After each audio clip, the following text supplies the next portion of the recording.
Map true stories, real decisions, real consequences. Some stories don't have villains, they don't have clear answers, they don't resolve cleanly. They leave behind questions that can't be undone. This is one of those stories. He's 22 years old now. 4 years ago, he was dying, not figuratively, not dramatically, medically. His liver was failing. Doctors told him that without a transplant, his chances were slim. The waiting list was long.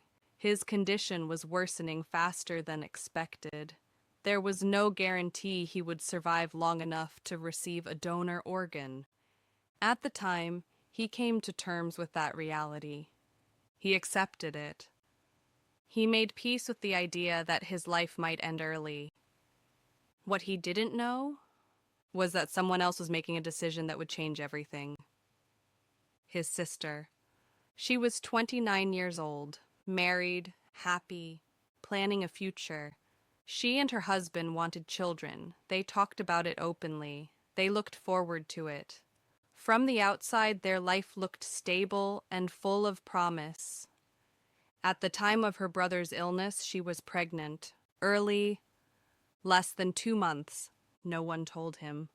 As his condition worsened, doctors explained that a living donor transplant could save his life. A partial liver donation carried risks, but it was possible. His sister made a decision he never knew about.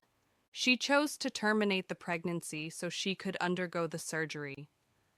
Then, 2 months later, she donated part of her liver to her brother. The transplant worked. He survived. His liver recovered. His body healed. From his perspective, the story was simple. His sister saved his life. That was all he knew. He never questioned it. He never imagined the cost. A year later, his sister and her husband divorced. At the time, she told him they had grown apart, that they wanted different things. It sounded sad, but not unusual. He accepted it without pressing for details. He never connected the divorce to the surgery. He never suspected the truth. Until 4 years later, it came out by accident. His mother mentioned an abortion during a conversation. Not directly, not intentionally, just enough to make the word land. He asked her what she meant. She tried to avoid it at first. Then she told him everything. She told him that his sister had been pregnant, that she had promised not to tell him, that she had broken that promise. She explained the disagreement between his sister and her husband. He hadn't wanted her to go through with the abortion or the surgery. He believed there was still a chance that a donor might be found in time. A small chance, but one worth waiting for. His sister didn't agree. She believed waiting meant losing him. They argued. They couldn't convince each other. In the end, she made the decision without his support. They tried to recover afterward. They went to counseling. They stayed together. They even tried to have another child. But something had broken. He couldn't forgive her. She wasn't apologetic. Eventually, they separated, then divorced. When his mother finished explaining, one thought took over his mind.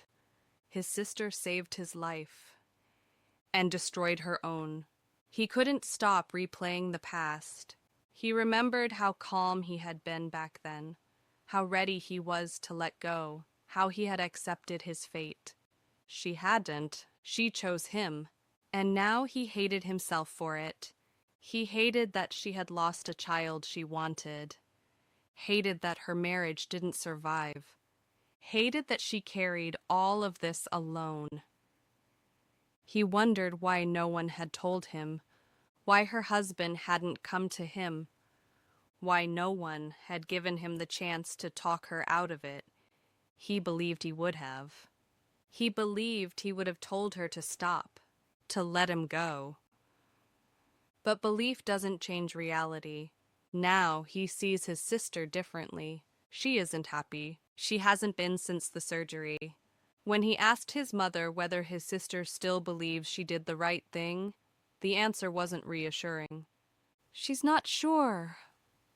That uncertainty hurts more than any accusation because it means the sacrifice didn't bring peace. It brought survival and loss.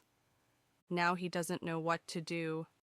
He doesn't know whether to talk to his sister, whether acknowledging the truth would help or hurt her, whether silence protects her or harm her. He doesn't know if he can look at her the same way. He doesn't know how to live with a debt that can never be repaid.